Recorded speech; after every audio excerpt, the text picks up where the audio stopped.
tale of the little green man. Of course it is true, father always began, because you know yourselves that you have seen the very place, and the Bogle Thorn and all. No doubt everything has shrunk a good deal since the time the story tells about, but that is only because you have grown out of all knowledge, and so everything seems smaller to you. I know, cried the maid.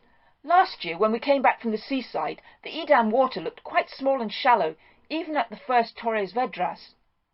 But Sir Toady nipped her good to make her shut up, and yes, he had grown so rude in the use of words that was what he said. But then most boys are like that. It is school that does it, and, do you know, when they come back, they even pervert us girls. That this is true was immediately proved by Maid Margaret giving a fierce kick under the table to Sir Toady and whispering back, "Shut up yourself." But father went on, never heeding in the least. A father who can be conveniently deaf at times is the best kind. Be sure and take no other. The only genuine has a twinkle in his eye and a dimple instead of smiling. You will know by that. Well, the little green man, father went on, lived in the Bogle Thorn on the road between Lauriston and Duchry. I used to go that way to school long ago, and at first I was frightened of the little green man.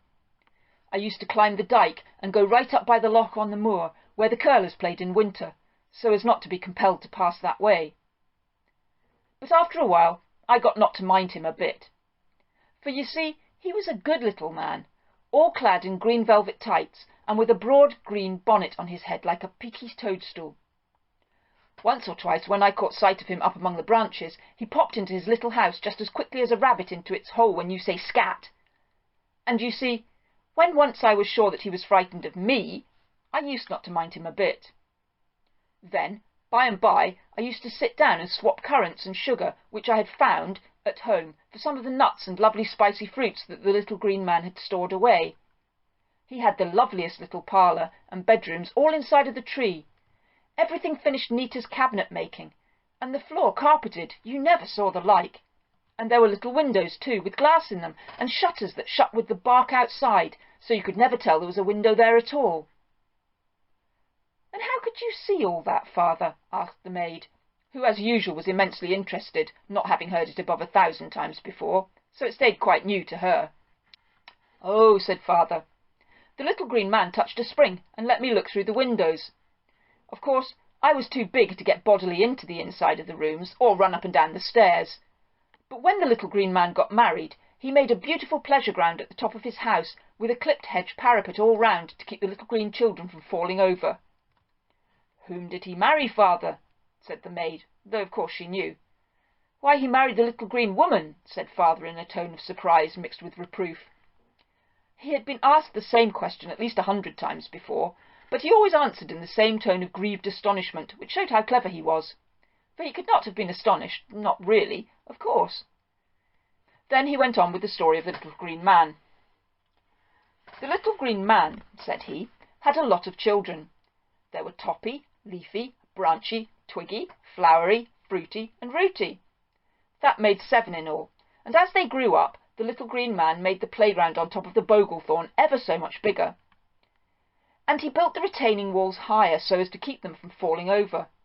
Not that that was a very serious matter, for you see they could all of them hang on like monkeys. The only two who really ran some risk of danger were Toppy and Rooty, for Toppy of course had to stay on top where he was safest and he knew his way about, and as for Rooty, there was something in his blood that made him want all the time to worm his way down into the hidden places under the earth where nobody but he ever went, and where the corkscrew staircases got perfectly breakneck with steepness. Then, when he found this out, the little green man took Rooty and gave him regular sound lectures about his habits. You know the kind of lecture. You have all got some on your own account. He said that away off the face of the wild moor, a good bit back from the Bogle Thorn, was the cave of the ugly grey dwarf. So called because that was what he was. He was ugly as a gnarled bit of oak trunk that they had dug up out of the moss. He was grey because he hid among the stones and rocks of the moorland, and worst of all, he lived on what he could catch to eat. For choice, little green children who had fallen out of tree-tops, or missed their hold of branches, or been naughty and wandered out when a root came to the surface. He had a horrid den where he used to take his prey, and would either roast them before a slow fire, basting them all the time, or else put them into a cauldron of cold water hung on 3 sticks, and boil them alive. Here the maid always grew very pale and edged as thickly as she could among the crowd of us, while the boys fingered their unloaded revolvers. So you can well imagine that it was not always the greatest fun to wander over the face of that moorland, while this cruel monster, dry as a chip, still as one of the boulders among the heather, and invisible as will-o'-wisp by day, lay watching the Bogle Thorn and the little green man's well, to which someone had to go at least once a day for water. Several times already the little green man had to fight for his life, but he was a good shot with the fairy bow and arrows, the ones tipped with chips of flint. You know. We know, came from all the children in a breath. Besides, Father Green Man was so tough when you had him that the ugly grey dwarf thought twice and even 3 times before tackling him. For although he had no heart to pierce, but only a cold, cold stone out of the bottom of a well instead, the heads of the tiny chip arrows came off where they hit him and annoyed him fearfully, wandering about his system and tickling up unexpected organs, so that at long and last he got to know that he had better give the little green man a wide berth. But when he got married, and children began to patter up and down the dainty little turning staircase of the Bogle Thorn, the grey dwarf rubbed his knotted, clawy hands together and grumbled over and over to himself, "Fresh meat! Fresh meat! Fresh meat!" And if he did not laugh, it is certainly reported that he chuckled to himself like thunder among the hills very far away. But of all who went about the passages and ups and downs of the Bogle Thorn, there was none so reckless as little Rooty. He was just as rambling, rampageous a boy as any I know. Here Father looked at us, and Hugh John nodded at Sir Toady, who nodded back to show that both considered the other as catching it. More than once the little green man had even taken a little green switch, and, well, it happened just the same, so there's no use entering into that. But in spite of all, Rooty would go off foraging where he had no business to, and that came quite near to being the end of little Rooty, who would not take a telling, and forgot all about the little green switch as soon as he had stopped smarting, where he frequently smarted. But one dreamy afternoon, when even the bumblebees fell asleep and only gurgled in the deep foxglove bells, when his father was lying on the green couch in the parlour, and his mother was telling the others tales about humans in a shady green place on the tree-top, little Rooty slipped away off downstairs, 25 flights to the cellar door, where they took in the winter's fuel, that is, fir cones chopped small, which make the best fires in the world, especially in green tree-top land, where fuel is a scarcity, and one has to be careful not to overheat the chimney, because of the insurance people. Well, little Rooty found the door all right, and after having touched the spring, he went out on the face of the moor. The Loch was shining beneath him, but sleepily too, and it looked so warm and bright that little Rooty forgot all about what he had been told, the ugly grey dwarf, the big black pot swinging on 3 poles in front of the grisly den, with the water just coming to the boil within it. And Rooty ran as hard as ever he could, without ever taking a minute to shut the cellar door. He jumped and shouted, and almost tumbled into Woodhall Loch just as he was, which would have spoiled his clean new suit of gossamer green velvet that his mother had finished that morning, and given him because it was just 6 months to Christmas, when he got his thicker winter one. However, he did manage to get them off, and was just getting ready to plunge into the nice cool water, when the stranded log, on which he had been sitting taking off his stockings, sat up in its turn, and stretched out a kind of wizened claw that caught little Rooty by the middle, and held him in the air, kicking and screaming. Then 2 horny, warty lids winked up, and 2 eyes like cold gravy looked at him, oh, so coldly and hatefully. It was the ugly grey dwarf, and he had been lying waiting for little Rooty all the afternoon. Then Rooty thought of everything his father had told him, and wished it had never felt so hot and stuffy and bumblebee inside the house, and he resolved that if he got off this time, nothing would ever induce him to disobey his parents again. He even wished he was back in the wood cellar, with his father getting the little green switch down off the shelf. Positively he thought he could have enjoyed it. Of course, Rooty was the first little boy who ever felt like that, but he did not have a very long time in which to repent, and indeed it mattered very little to the grey dwarf whether he did or not. That hideous brute just pinched him all over to see how fat he was, gurgling approbation all the time of little Rooty's ribs and chines and cuts off the joint, all of which Rooty had always liked very much, but had never before thought of in so intimate a connection with himself. Meanwhile, in the little house of the Bogle Thorn, its walls wainscoted with green silk from a fairy Liberty's, its ceilings done in grass of Parnassus with sprigs and tassels of larch, the afternoon world slept on. But the little green woman paused in her long drowsy tale-telling to the children in the shady corner of the roof garden. She thought she heard a cry, so faint and far away that it might have been the squeak of a field mouse scuttling away from a weasel among the grass roots. Then a sudden thought struck her like a knife. "Where is Rooty? Who saw Rooty last? Toppy, you run and look over the pricklements and see if you can see Rooty. I thought I just heard him cry." Toppy ran to the green wall of thorn, and was just in time to see the grey dwarf toss poor little Rooty over his shoulder, or at least the knotted crotch of a tree which served him as a shoulder, and away with him to his grisly den on the face of the moorland. Toppy just managed to scream, and then his mother ran and caught him, or it might very well have been all over with little Toppy. By the time the little green man was wakened off the green sofa, and had understood what they were saying, for the entire family talked at once, as is mostly the case with united families, he ran hastily up to the roof garden, and saw the grey dwarf, very little and flat on the face of the heath, just like a splotch of mildew, and on his shoulder there was a spot of green, hardly visible, which the father knew at once for his little Rooty. But he did not scold, at least not then. He went for his fairy bow, made tiny like a catapult, not hurrying, you know, but going so fast that it felt as if the wind was rising all over the house of the Bogle Thorn. The little green man dipped each arrow point, that is the flint part of it, into a kind of green stuff like porridge, made from hemlock and the berries of deadly nightshade, with other pleasant and effective things only known to the little green people. He took great care not to let any drip about, and looked closely to see if there were any scratches on his hands, for it was quite unusual stuff and precious, so he did not want to waste any of it.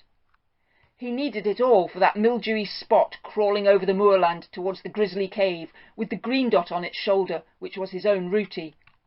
Perhaps, being exceptionally good children, you are not sorry for naughty Rooty. "Oh, yes, we are, we are!"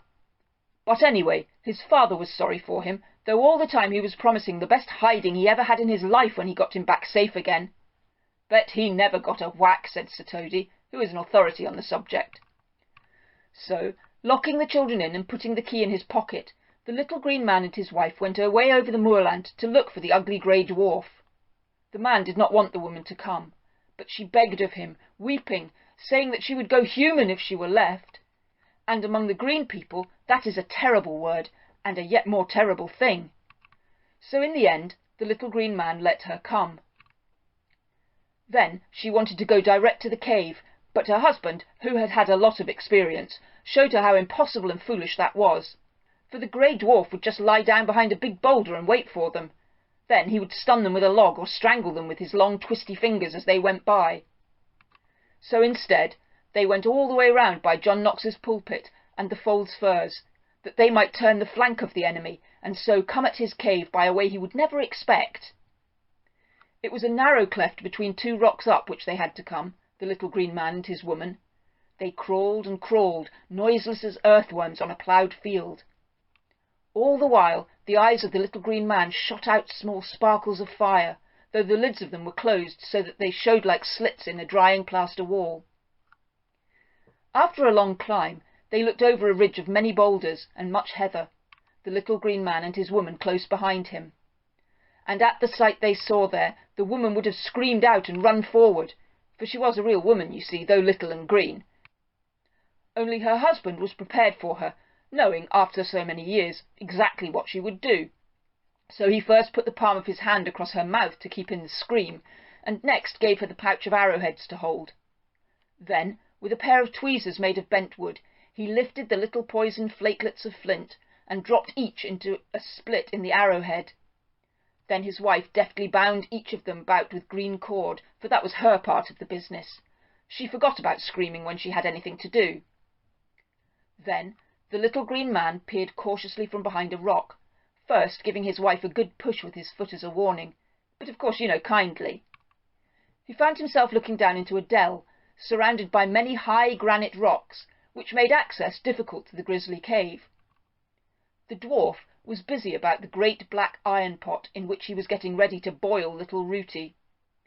The Green Man saw his boy stripped of his suit of velvet and trussed up neck and knee ready for cooking, while every time the ugly grey dwarf approached he gave him a kick in passing to make him more tender, grinning and whetting a carving knife all the time on a monster steel that hung by his side. So you may believe that in a moment the Green Man had his bow strung taut, and his heart beat as the dull glitter of an arrow point, from which the green stuff was still dripping, came into line with the hairy throat of the wicked dwarf. Clip! That was the smacking sound of the bowstring going back to the straight. Zick! That was the sound of the little elf arrow, dropping green juice from its willow leaf-shaped head, every drop of which was death. The pick! Was when the elf shaft struck the grey dwarf, and the point broke off in his throat. He said nothing for a moment, but the knife that was in his hand to cut up little Rooty with clattered on the stones, while he himself fell with a squelch, like a big heap of wet clothes thrown down on the laundry floor on washing-day morning. Then they cut little Rooty's bonds, and took him home on his father's back, his mother carrying the bow and the precious bag of arrowheads. But instead of the sound beating his father had promised him, they gave Rooty, and all the other children, corn-cake and bramble jam, nut paste, raspberry shortbread, and heather honey made into toffee. They danced on the tree-tops all the night long, and illuminated all the windows of the Bogle Thorn with glow-worms, who, in consideration of the circumstances, gave their services gratis.